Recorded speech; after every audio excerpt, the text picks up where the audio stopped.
Welcome, movie fans. Thanks for joining us for episode 117 of Reading Between the Reels, the premier podcast of low-risk nostalgia bait. If you're a new listener, we're so glad you found us. If you've been enjoying the show, please like, follow, and subscribe, and review us on iTunes or Spotify. You can also support the show by posting on your socials and joining our Facebook group. I'm Craig Dickinson. I'm joined tonight by Justin Eldon. We have Corey with some voicemails, so he'll be joining us, kind of. Justin, how's it going tonight, bud? It's going pretty good. I hate the sound of my voice, so I never listen to our episodes. And I forgot that our intro music sounds super cool. Yeah, it slaps, as the kids say. It does slap, no cap. Or cap. Wait, dang it. It's pretty sus. Cap means lie. No cap means no lie. Yeah, okay. Mm-hmm. No cap, it slaps. So, Justin, since the last time we talked, what have you been watching? Oh, I've been watching some things. I watched. I think last time I mentioned like Severance. I finished season 1 of Severance, which was just so good. Jumped into season 2 of Severance, which, oh my goodness, so much better. I mean, the season 1 was good, but season 2 is a lot better.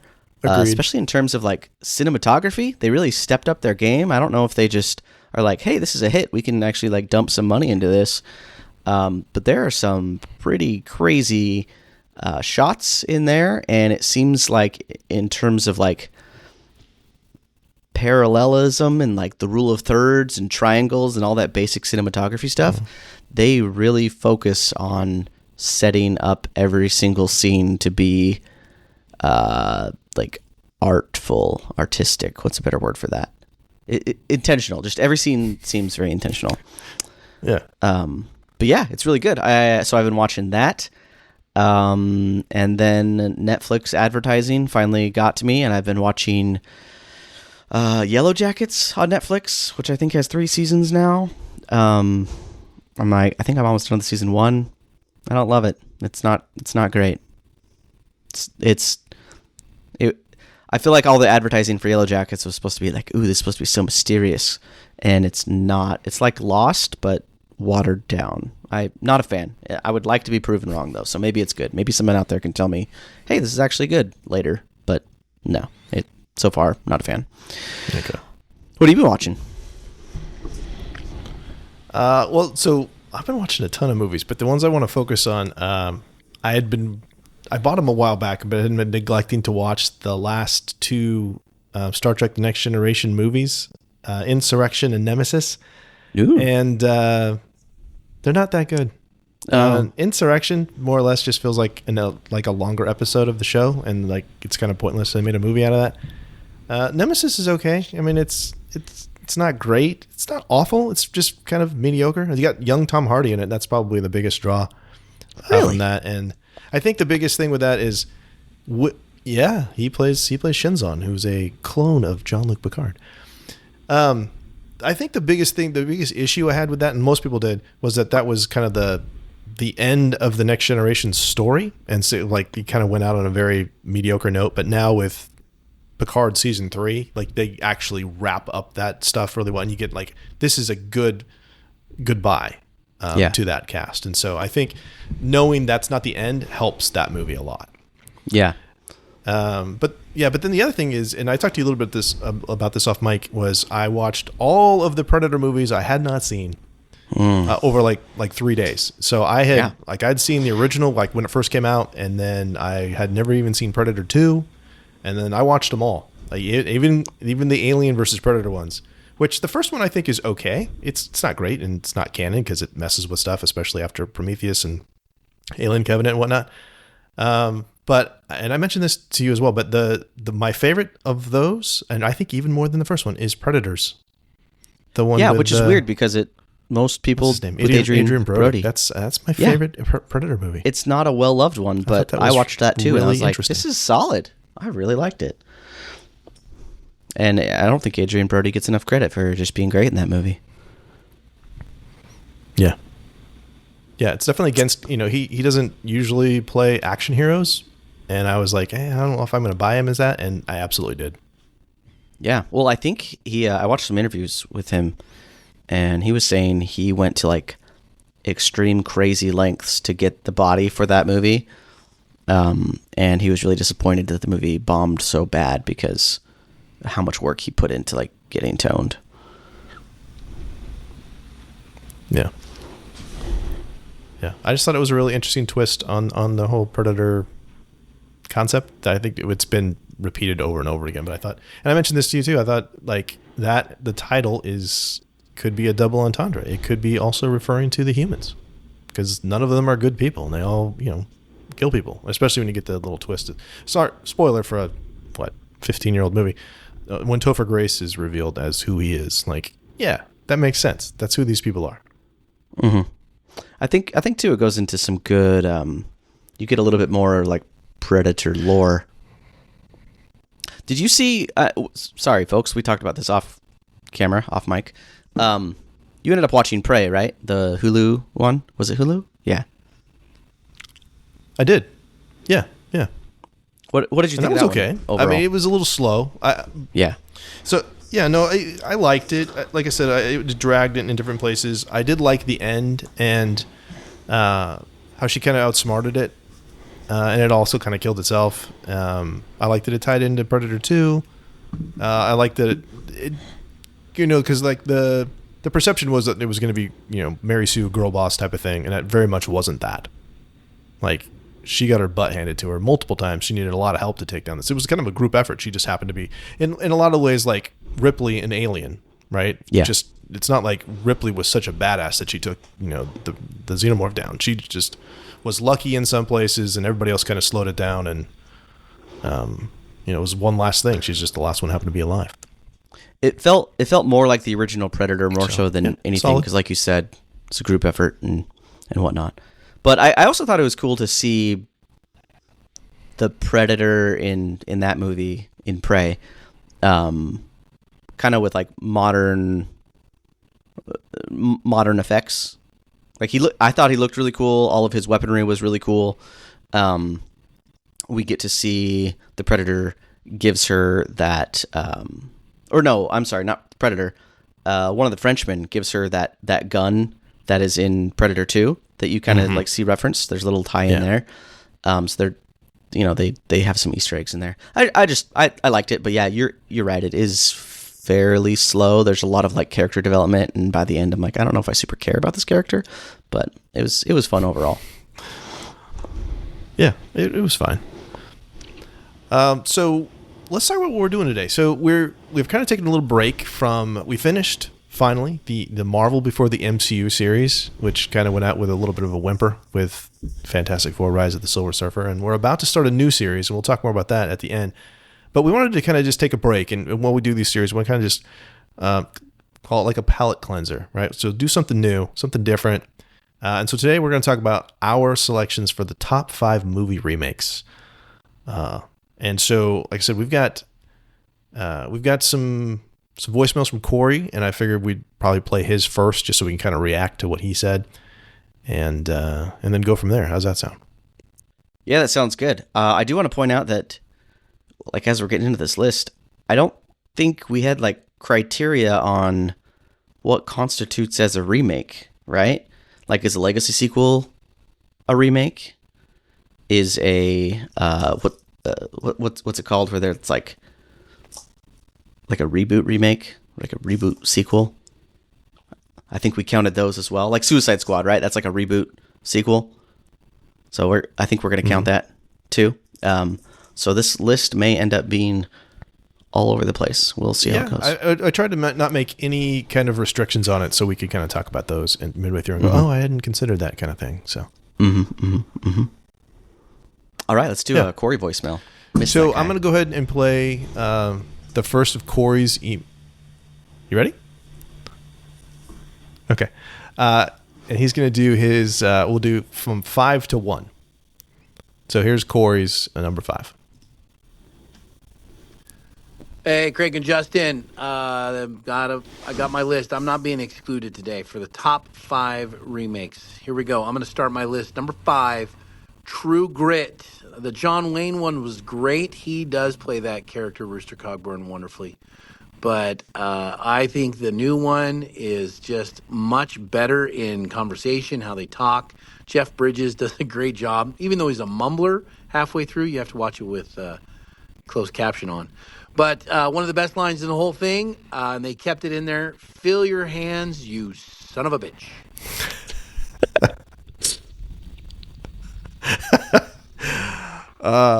Yeah. Minor spoiler. I had to load up Corey's stuff, so I try not to listen to it too much. But there's, I know a little bit of what he's going to come up with, but I did not have that one. I did not have that film, but I did think about that film. What? I had that as like a maybe, because I do really, really like Jeff Bridges, but I grew up in Arizona where there are a lot of John Wayne fans, and I have several that would probably hunt me down and end me if I said that anything is better than John Wayne's original. So I decided not to put that on my list, but Yeah. I did really like the remake. It was fantastic. Yeah, I enjoyed it too. So what's your number 5? Okay, I don't know if I have these in any particular order. And that's fine too. But one of them I am gonna go with, and this is gonna hurt. This is gonna hurt some people, but Total Recall. So I know the original Total Recall with Arnold is like sacred to some people because that's like an Okay. Arnold staple, you know. But hear me out. I saw the Colin Farrell one first, so in my brain, that's the original. So I saw the Colin Farrell one first.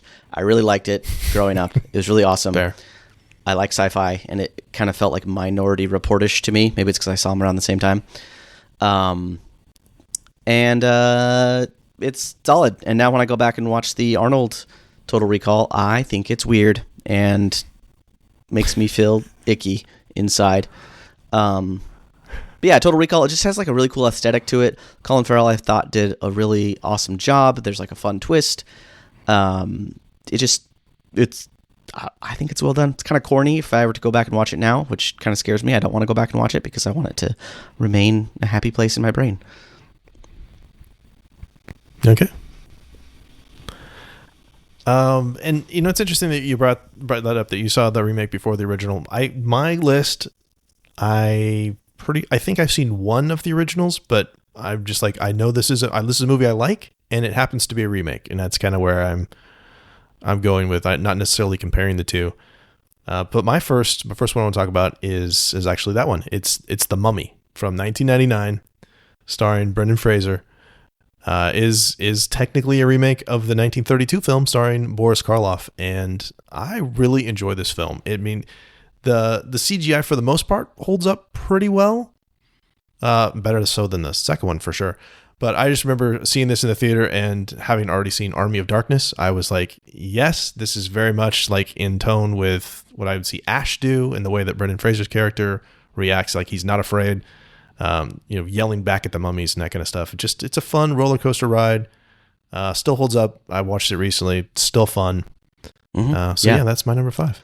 You know what? I'm going to call bullcrap on that one, though, because it has the same title, but that's not the same movie. Those are different movies. No, Imhotep is in. That's the name. I looked this up. That's Boris Karloff plays, and there's some of the things. So yes, it is a stretch, but same villain. All right, we'll take it. Can we talk about the tragedy of Brendan Fraser? Like, that guy in The Mummy is so good, and just like is such a good like lead role action hero, quintessential. Like, he is what lead roles. I don't know. He like embodies that quite a bit, and then he just kind of drops off for a long time. And I know he's got like a whole tragic backstory going on and everything, and that makes me sad. But he's great in that movie. Not talking about any of the sequels; they're all right. Yeah, yeah. Well, the whole cast is good too. I mean, Rachel Weisz is in that before she became like big Oscar-worthy actress, and the guy who plays her brother, I can't, his name's escaping me at the moment. It's all great. The great cast, lots of fun. Fun movie. So here's Corey's number 4. All right, fellas, going with the only comedy that I have on this whole thing for remakes. I'm going to go with Fun with Dick and Jane. Jim Carrey, I believe, makes any movie entertaining. But at the same time, he has some seriousness in some of these lines and some of the scenes that he does that really snap you into reality of a good movie of a family just struggling through some of the finances and some of the unfairness. And Alec Baldwin is always good as the villain. And so I think this movie was absolutely done really well. I think it fit with kind of our where times are with people struggling and trying to make ends meet and just some of the unfairness of things. Um, but overall, I think it's just a great movie because of Jim Carrey and Tia Leone. I think they do a great job together and have some good chemistry, and that pulls this movie off. So I knew you were thinking of Dune. I know one of you probably said that, and I stayed away from that one intentionally. So, all right, there's my list. Okay. Dune is on my list, but I haven't said it yet, Corey. Yeah, who's not here. It might be on my list too. Yeah, I have not seen Fun with Dick and Jane. Either one. I saw it forever ago. I thought it was fine. Didn't know it was a remake though. Did not know that. Yeah, I think. And remaking George a comedy, Siegel, I feel like think. that can't be easy. No, I don't have any comedies on my list. So. I don't either. What do you got for your next one though, Justin? Yeah. So my next one is 2005 War of the Worlds. Oh. Yeah. With Tom Cruise. Lots of running in that film. It's a Tom Cruise film. I'm realizing that a lot of these are sci-fi. I'm a sci-fi fan, as many people know here. I thought it's really well done. It's very like emotional. You see this dad that is not super invested in his kids, and then he's kind of like forced to take on the role of taking care of them as the world's ending. And anyway, it's done really, really well with like it doesn't show the alien all that much, and that kind of stays true to the original story. It doesn't show the alien a whole lot, and it's very much like a character-driven film. Anyway, I really like it, and I just saw it a couple months ago, and I feel like it still holds up, even though it's it's 20 years old now. Mother Hubbard. Jeez. Oh my goodness. Same summer as Revenge of the Sith. Yeah. Oh yeah. Yeah, no, I would agree with most of what you just said. I don't have that on my list, but I'm like, oh man, that could have been on my list. Yeah, I showed my kids that within the last 6 months, and I hadn't seen it in forever, and they both loved it. It still absolutely holds up. Great performance by Tom Cruise. You got young Dakota Fanning in there as his daughter, and I mean the whole thing with the airplane crash, the way like don't show you that, but then you get to see the fallout from that is it's great. It's one we're going to talk about when we do Spielberg movies, because he has kind of this. There's kind of 3 stages of this alien invasion thing that he's got going on. This by far the darkest of those 3. Yeah, and if you watch it with the others, if you're being pessimistic about it, yeah, you can kind of look at it and watch it with like, you can see that they were cutting corners with the budget by not showing a lot of stuff and just kind of showing actors' reactions to it. But I think it really works. Like you don't really see a whole lot of the military fighting. You see it a little bit. You don't really see a lot of the alien invasion part. You see a little bit. It's more just the dad and the kids trying to survive, and it's pretty terrifying.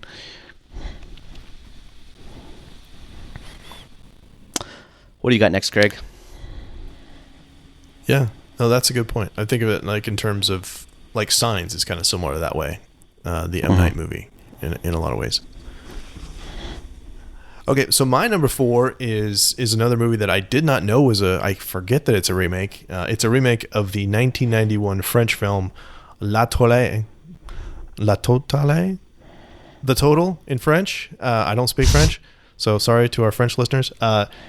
True Lies from '94, starring Arnold Schwarzenegger, Jamie Lee Curtis, Tom Arnold, Bill Paxton in one of my favorite roles of his as the used car salesman.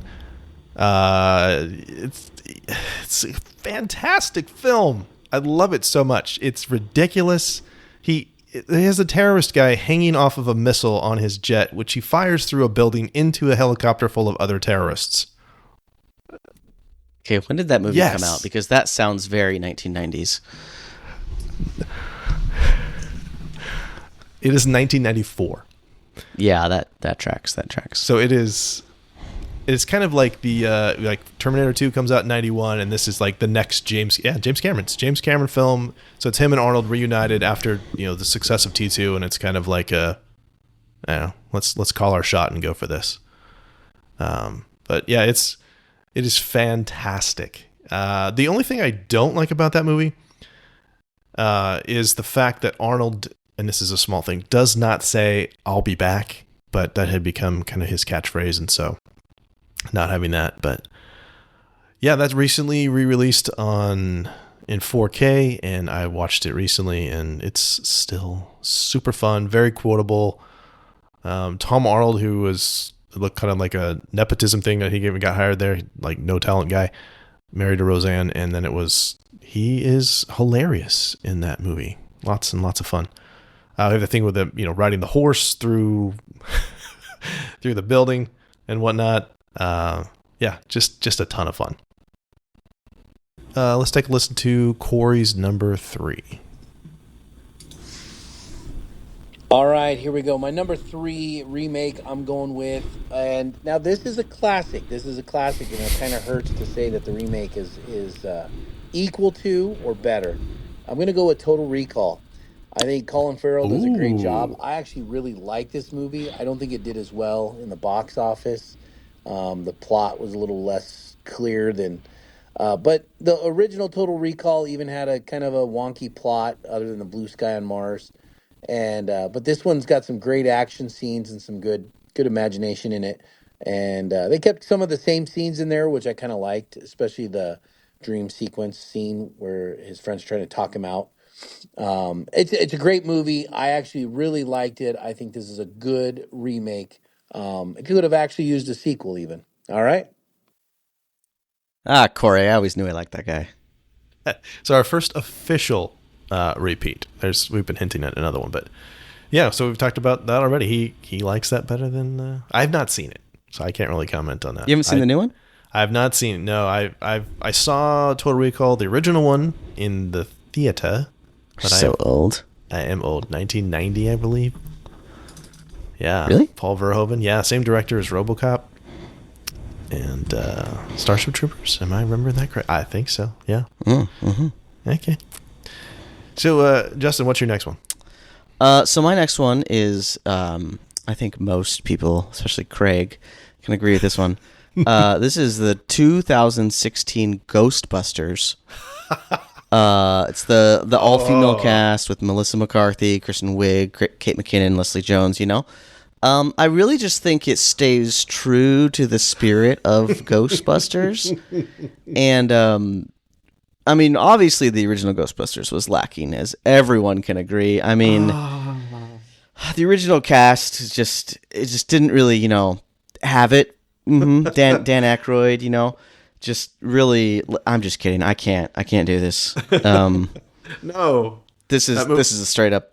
This is a straight up lie. I've never even seen that movie. I own the movie because I got it for free, and I've never even seen it. I watched it once, just to say that I've seen it. Yeah, no. Yeah. I literally have this on my list as 2016 Ghostbusters (parentheses to piss Craig off). So I do love 1984 Ghostbusters so the much. 1984 Ghostbusters is amazing. So Yeah. I'm not counting that. That's not my actual pick here.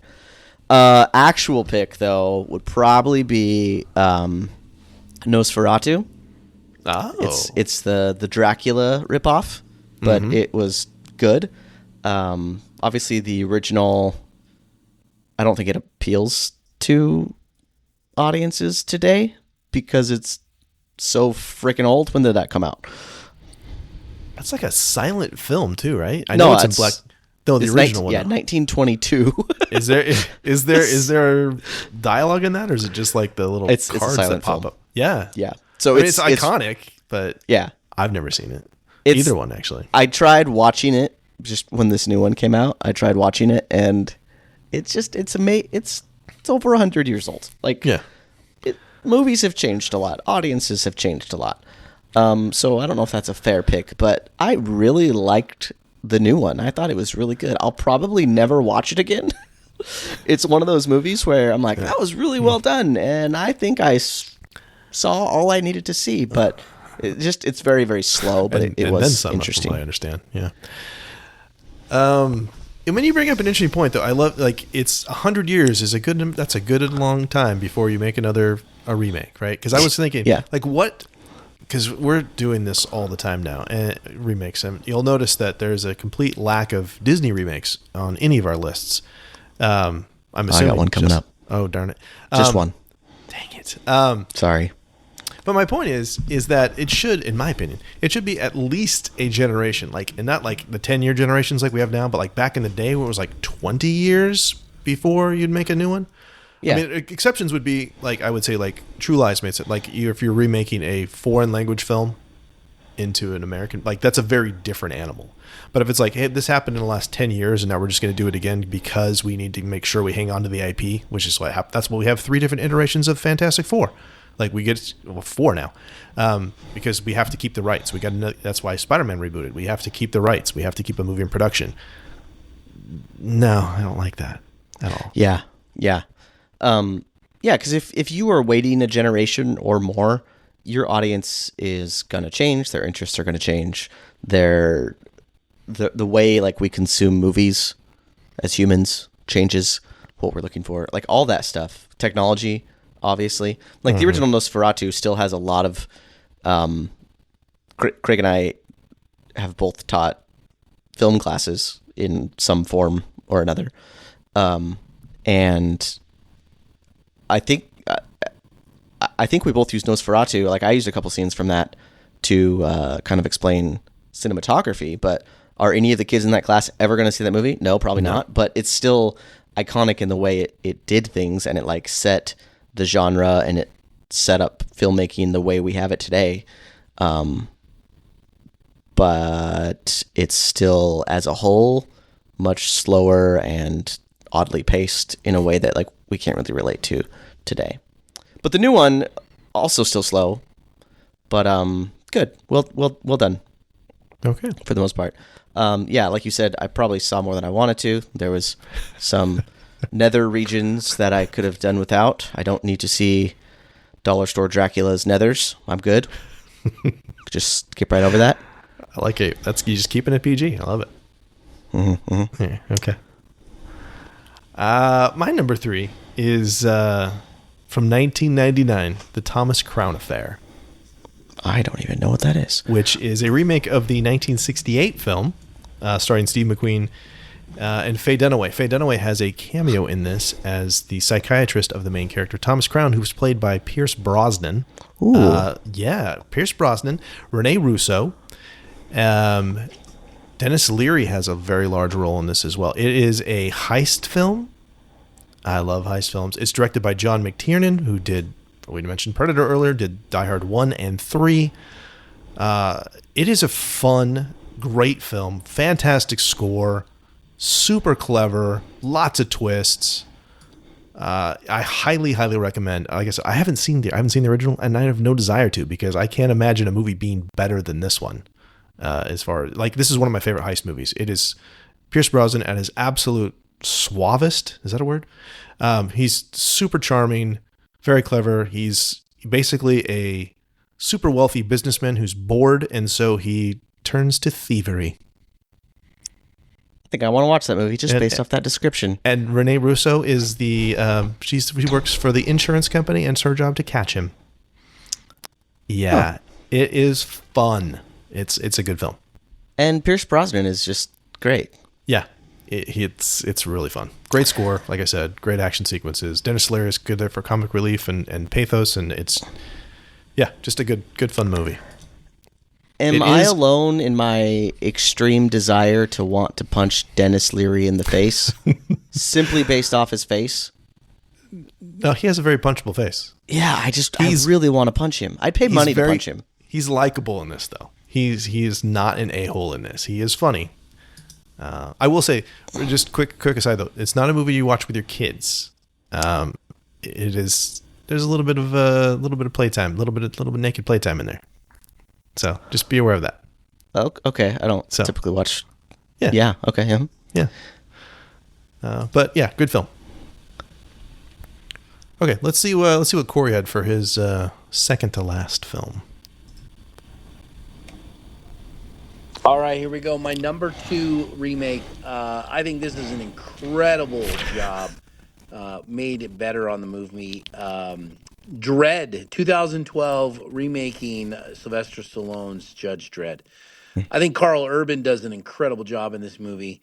It's much more of a action movie and less hokey. I do believe that the old Judge Dredd movie was a great movie. I actually really liked it. I think the villain in that movie was really good too. But Sylvester Stallone, I am the law. It just, it was not quite fitting that character as well. Carl Urban does a great job. He's a dark movie. I tell you what, this movie could have had a sequel. That's how good this movie was. So the remake was better than the original on this one. Dread was on my honorable mentions list. I have to watch. I've not seen it. It's the new one or the old one? I saw the Stallone one in the theater. Okay. But I have not seen the new one. I've heard it's great. I've heard that's every time there's a list of movies that deserve a sequel and never got one, that's on the list. I love Carl Urban and everything I've ever seen him in. Mm-hmm. And somehow I've not seen this movie. So yeah, it's pretty good. It's pretty good. All right. So my next one. Are we on 2 or 3? This is 2. This is 2. Again, no 2. particular order. Second to last. Since we mentioned Disney remakes, so the original cartoon Jungle Book came out in 1942. That can't be right. That's not right. Okay. Is it? I'm looking at the wrong one. Feels like a 60s. It is. I was sorry. IMDb, the cover art lied to me. It is the 60s. Okay. I was going to say 1942. That can't be right. All right. Yes, the original 1967, the cartoon. And then in 1994, they had a remake. That's right. I forgot about that one. I watched it a lot as a kid. Like, you know how as a kid you just have like certain VHS tapes in your house and you just watch them over and over and over again? This is one of them. And I really, really liked it. You have John Cleese in there, who is awesome. That's the first movie I ever saw him in. And then Lena, I don't know how to say her name. Lena Headey plays the love interest Kitty in there. She's like in Game of Thrones, and she's in Terminator, Sarah Connor Chronicles, and all that. 300. Anyway, I know who you're talking about. Yeah. Yeah, she's great. You also have I'm gonna mispronounce this guy's name because I always do. Carrie Ills Elways from Carrie Elways. Is that how you say that? I don't know. Yeah. He's really good in there. The Dread Pirate plays, Roberts? Yeah. He plays a villain, and he just has a fantastic death scene in that movie. Love him.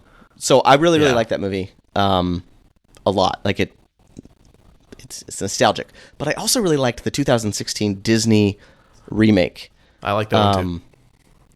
It's got a really good voice cast in there to play all the different characters, and I really think the voice cast is what's going to make that movie. So like you got Ben Kingsley, Bill Murray, Idris Elba, Scarlett Johansson, Christopher Walken as King Louis, which is fantastic. Like the whole movie is really good, and I think it does a really good job. Okay, so like the Disney remakes, it's a tough sell, right? Because it's 100% nostalgia bait, but at the same time, you can't do a shot-for-shot remake of the original cartoon because then everyone would be like, oh, why are we watching this movie? This is so stupid. I've already seen this.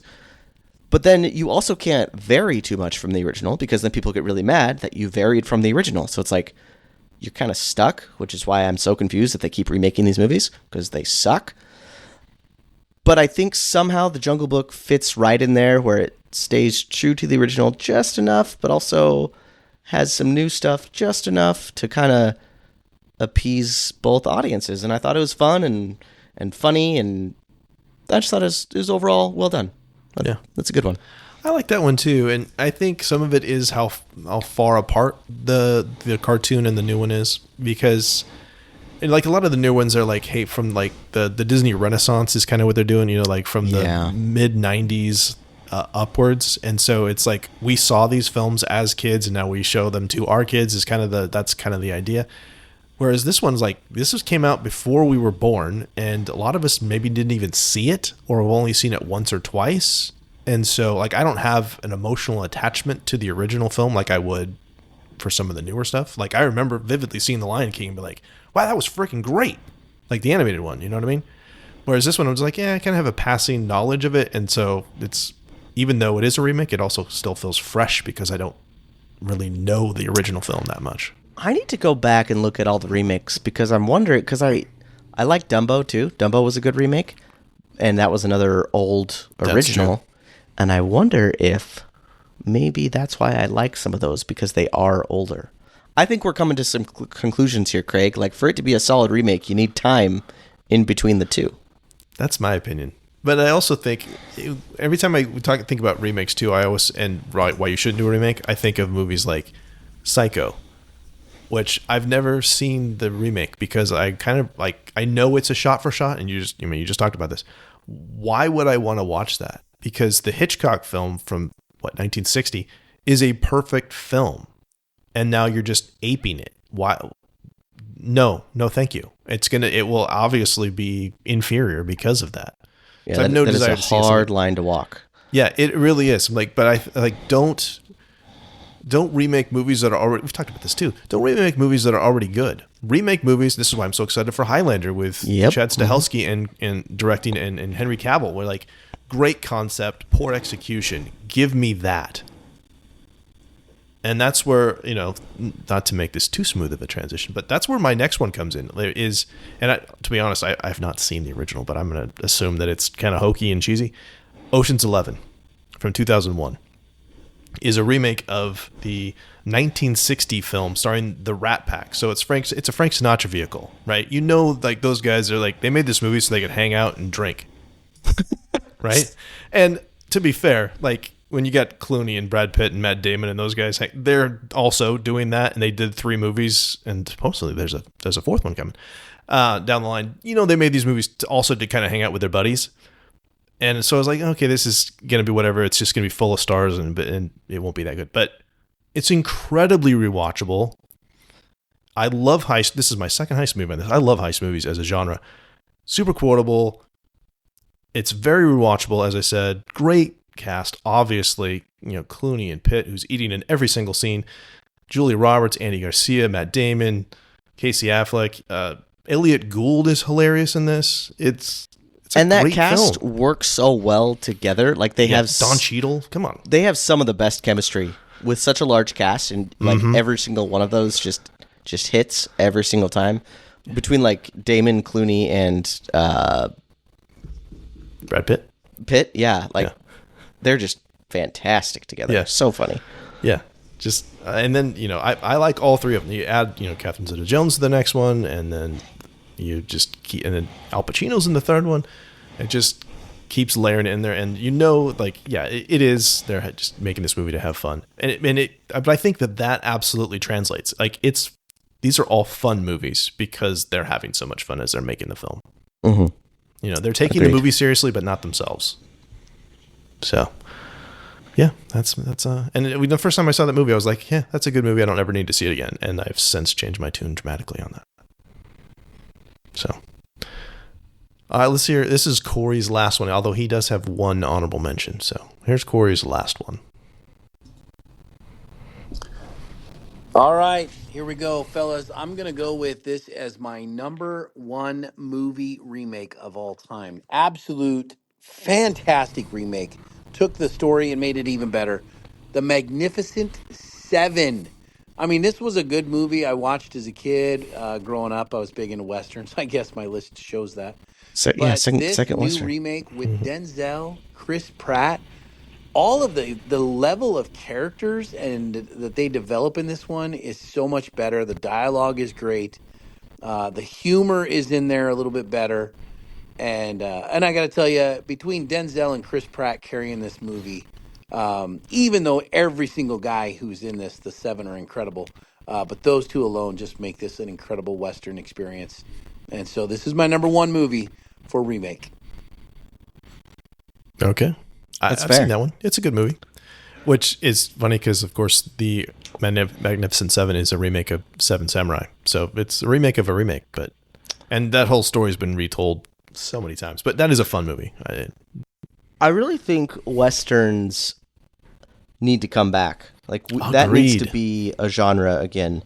Now that the superhero genre is kind of dying out, can we bring in Westerns next? That would just be fantastic. Yeah, we've talked about this off mic too. I mean, like Yellowstone has proved that there's an appetite for that genre. Yeah, and I mean, there's even like in this list, I have a bunch of honorable mentions. 3:10 to Yuma. That is an underrated film. That's on my honorable mention list too. I just rewatched it too. Great film. For some reason, I've seen that movie like 4 times, and every time I watch it, I'm like, I don't think I've seen this movie. And then I'm like, oh, I have seen this movie. There's like, a lot in that movie. Yeah. For some reason, I always forget that it exists as a film, but it is really well done.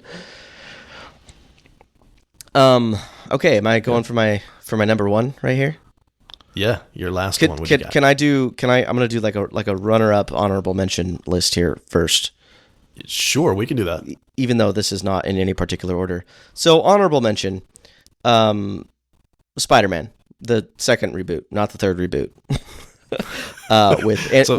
With Andrew Garfield. The best Peter Parker. Yes. In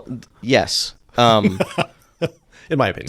So the first one with the lizard, not the second one, which is terrible, with Electro. So Andrew Garfield with the lizard. What one's that?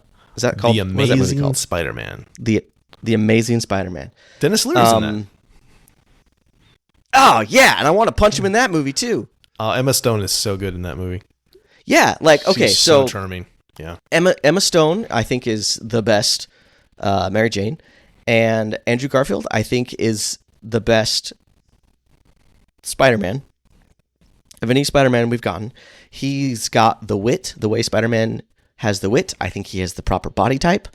I know a lot of people had issue with that movie and the suit because the suit is very dark, especially when you're coming from Tobey Maguire's kind of like Tobey Maguire, Sam Raimi's happier Spider-Man suit. But I'm fine with it. I thought it looked pretty cool.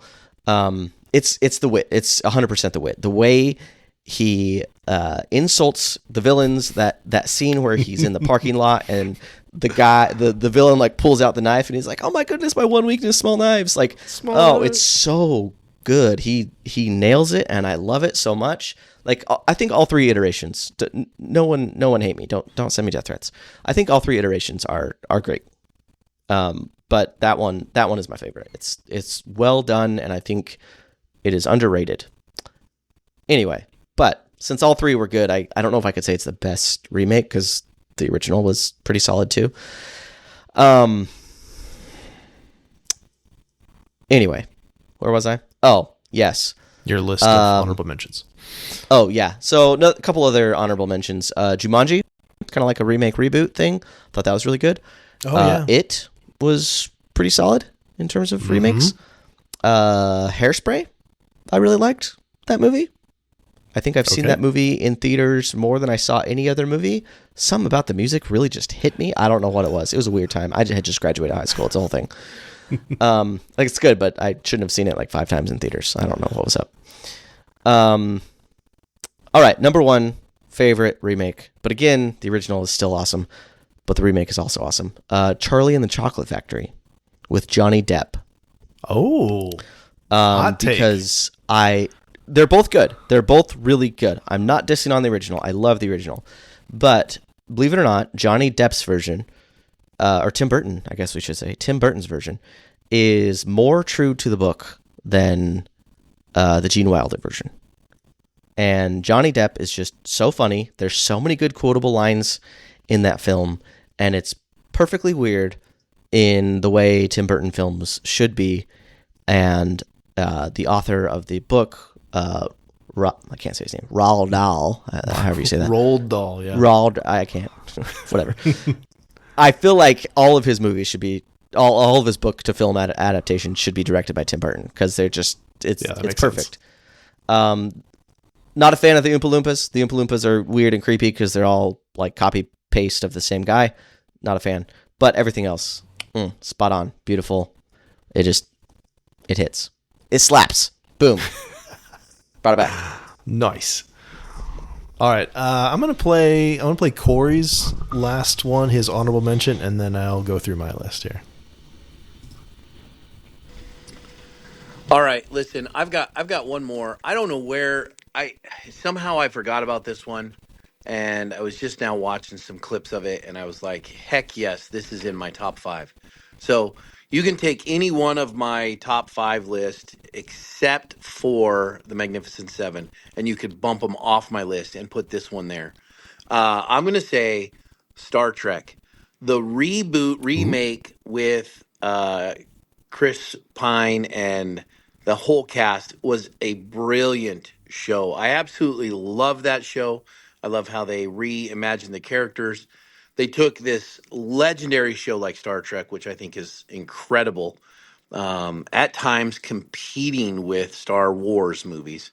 And I think at the same time they took it and rewrote it and reimagined it into a new generation, and then they rebooted that. And I absolutely love it. Takes a completely different direction. It allows them to bring in some time travel, which kind of pushes the old Star Trek towards a alternate universe, or this one to an alternate universe, which is a great way to bring in new people to an old genre. Now, here's the other part about it that makes this show so much incredible. I remember going to this, sitting in the theater watching it, and there was this, like, must have been 75-year-old couple that you knew watched and grew up with this show. And for them to sit there, you knew this was a show rebooting, remaking, and then bridging the gap of generations. And it's rare that you find a show that does that. So this right here, Star Trek, has to be one of my top remakes of all time. All right. Oh man, I don't want the Star Trek crowd coming after us. Those are passionate fans. First thing I'll say, just real quick, I'm gonna let you jump in. I was at that same screening. That was like the first year that I knew Corey. So I remember that in 2009. I remember him coming in. He sat up. Him and his wife sat up. But there was a bunch of us. I was working at Housel Middle School in Prosser at the time. But a bunch of us went all together and watched that movie. And Corey was up in front, and yeah, we had a good time. And this was back, like, I was just after finishing Alias and loved J.J. Abrams, loved everything J.J. Abrams. And so I was like, give me the J.J. Abrams. That's where I was at the time. Not saying that's where I'm still at, but that's where I was at the time. So what are your thoughts, Justin, on 2009? I just want to say praise for the remake is by no means criticism of the original. You just stay away, Star Trek fans. Okay, we're cool here. We're cool. I mean, I like those movies too. As someone who has tried very hard to like Star Trek their entire life and will go through phases where I binge watch. Like I've seen all of them, some of them multiple times, like all the series, Deep Space Nine, all the stuff. And I try and really like Star Trek. I really do, but just sometimes I'm not feeling it. But then the new ones, I really like the new ones. I'm gonna die. I'm gonna get like anthrax in the mail now. This is the part where we say that's because you like that because it's not Star Trek. Yes, because it's Star Wars that's repackaged. I don't think Star Trek is made Star Trek in its say like next generation form. Mm-hmm. You know, it's not made for film. In a lot of instances, yeah, I think it's meant to be episodic because it's. I don't know. Just the formula doesn't work for an hour and a half, 2 hour film. I tend to change agree. the formula. I tend to agree. I think that the original cast there was a magic with them that you can't recapture in any other way. They tried to do that, but wait, like original, or original, yeah, like the Shatner, Leonard Nimoy, DeForest Kelley cast was so beloved. And then of course you also have like, so it's like a mythos that built up around that because it was only on for 3 years and it was always in danger of being canceled. And then it got canceled and then it got brought back as an animated series that the original cast voicing that. And then you have the possibility of another series, basically a reboot of that series. Star Wars happens and explodes and science fiction is popular and it's making money. And so then they go like, hey, let's make a Star Trek movie. And then the first movie is just long and ponderous and frankly boring. But then you get Star Trek II: The Wrath of Khan, which I would put up there with like one of the best science fiction films ever. And so you have this, like, they're back. You know, they were gone for like 15 years and then they're back. So you have that too. Whereas everything else has been like Next Generation was like, it was off, and like the show ended and then a movie happened, like almost immediately, which is what tends to happen with those things. And so I think there's a lot of that. Plus, I think, like, how are you going to top Shatner and Nimoy? You just can't. Those three main characters together, DeForest Kelly too, I should mention, together. The, you know, Kirk, Spock, and Bones, that's just magic. Which I think that's why the J.J. Abrams series tried to do that. Like, let's just capture that again. See, that's funny, because when I think Star Trek, my brain goes to Next Generation. And it's probably, you know, a generational thing. But to me, that is Star Trek, not Shatner. Again, don't hate me, please. No. Calm down, everybody. Calm down. There are many entry points, but let's see, that was, 87, 88, right around there. So I was like 10, 11, 12 when Next Generation came out, but I had seen the original series. My parents had introduced me to that, and I loved that show. Yeah, I just feel like Star Trek is like syndicated into oblivion. Yep. So as a kid, I watched that on TV all the time. It was just always on, no matter what channel you went to. Yeah, but then I remember when Next Generation came around, I was like, yeah, I'm in. And then it was like, it's weekly, and it was new, and I watched that from the beginning and watched it religiously and loved it. Mm-hmm. So I have a very soft spot in my heart for that. But yeah, and I do like the new films. Like I just kind of there's a little bit of a disconnect, because I do love them, but I also acknowledge the fact that they stray very far from. It's not Star Trek. The second one, especially, Into Darkness is very counter, like, what Star Trek is about. Yep. But I mean, Chris Pine is great. Zachary Quinto as Spock is great. The whole cast is great. Yeah. In that film. Well, I think it kind of goes back to what we were discussing before. Like, it's a remake, but it's a remake made for a different, newer audience, because the way we digest films has changed. The slower format, while it may be superior for some people, doesn't always work for general audiences. If they made a Star Trek film in the same way that they made a Star Trek film in the 90s, it would not have done well. Yeah. The diehards would have loved it, but diehards aren't the only ones buying tickets. Yeah, and the Star Trek films were never huge blockbuster films either. So that's kind of, especially now in this environment where it's, you know, $250, $300 million budgets, and you got to make $1 billion to break even, kind of thing. So yeah. Anywho, enough on Star Trek. My list of, I don't do what you did. I'm going to lead up to my number one. My list, I'll just go through quickly. I watched it for the first time recently and didn't know that it was a remake at the time, but The Maltese Falcon, starring Humphrey Bogart, was a remake of, I think they made it like the year before. But Maltese Falcon is fantastic. It's such a, like, it is the quintessential, like, the prototypical, like, film noir, you know, hard-boiled detective femme fatale thing. It's just great. A film that we are going to be talking about in just a couple weeks, Insomnia. Christopher Nolan's Insomnia, his second film, is a remake. It's a foreign film. I want to think it's Swedish. It's got Stellan Skarsgård in it, so forgive me if I got that incorrect, or, you know, let me know in the comments, or you know, on our Facebook group or whatnot. The Italian Job, with another heist movie. You got Mark Wahlberg, you got Charlize Theron, you got Ed Norton playing the bad guy. Jason Statham's in that. Yeah, Michael Caine, I think, was in the original one. Great film, lots of fun. Some other ones. I had 3:10 to Yuma on my list, which is lots of fun. I need to see it again, because I was like, there was so much, but I enjoyed it. It's good. I can bring back the westerns. Some other ones real fast. The Fly with Jeff Goldblum is a remake. The Thing with Kurt Russell. How is that not on anybody's list? It's great though. And then the last one I have is Ben-Hur, the Charlton Heston one, which won, like, what, 11, 13 Academy Awards, the Chariot Race, all the things. Just fantastic film. Never seen that movie. Oh, dude, you'd like it. It's really, really good. I know. I need to watch it. And, like, yeah, it's one of those things that influenced so many things. But my number one, which I thought you had this on your list somewhere, but here's mine. My list changed. Oh, there you go. I'm going to cheat a little bit because this is a remake of the 1984 David Lynch film starring Kyle MacLachlan, introducing Kyle MacLachlan, Dune. So I'm taking Dune Part 1 from 2021 and Dune Part 2 from 2024 because it's really one movie cut in half.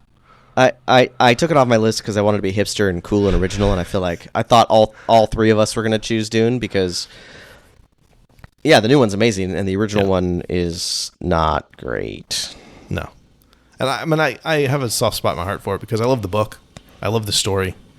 But it doesn't feel... Again, I've said this when we talked about it on the show. When we talked about Dune Part 1, my highest compliment I can give that film is that it feels like the book. Like, yep. Lord of the Rings in space. Yep. This is what I was looking for. It's Denis Villeneuve. It's beautiful. Great. Speaking of cast, great score. Hans Zimmer. I'm looking forward to more of that series. I know they're going to at least make Dune Messiah, and I'm hoping they go at least through Children of Dune. That's a good stopping off point. It gets progressively weirder after that, but we'll see. That is a great cast. Yeah. That's one of those movies in my brain it sits in the same category as Avatar, where it's like it comes out, is amazing, everyone talks about it, and then like it just disappears. You never hear anything about it until they make another one. And it's so weird because it's huge, right? And then poof, gone. It's like it leaves the culture it hibernates for several years. Yeah. Well, we're starting to get a little bit of rumblings because they're getting close to pre-production. We had something recently with Jason Momoa confirming that he's back. Not exactly as Duncan Idaho, if you haven't read the books, but yeah, he's back. And then the latest I've heard in the last couple of days, Robert Pattinson is being eyed to star. And that didn't say exactly which character, but there's rumors about who he's going to play. He seems like he would be in that movie. Mm-hmm. That tracks. Yeah, I think so too. So, Justin, any final thoughts on remakes in general or any films from our list? Anything that you left off or just thought of all of a sudden? I'm just getting warm fuzzies right now. How much I love movies. Like, they're so great. They make me happy. I'm sorry. Right. Yeah. They're just good times. I'm glad that somewhere out there's a timeline where like movies aren't a thing, you know? But I freaking love them and they just make my heart warm and fuzzy. Sorry, those weren't good final thoughts. No, you're good. No, me too. Well, here's the thing. So the last series that we did, we mentioned this on the last episode too. Like it started off with a bang with Blade and it was like, yeah, this is awesome. And like the first 16 films, first 8 films pretty much were like, this is pretty solid. I feel really good about this. I'm really enjoying revisiting these. And then some of them like near the end, I'm like, I guess I'll watch that again.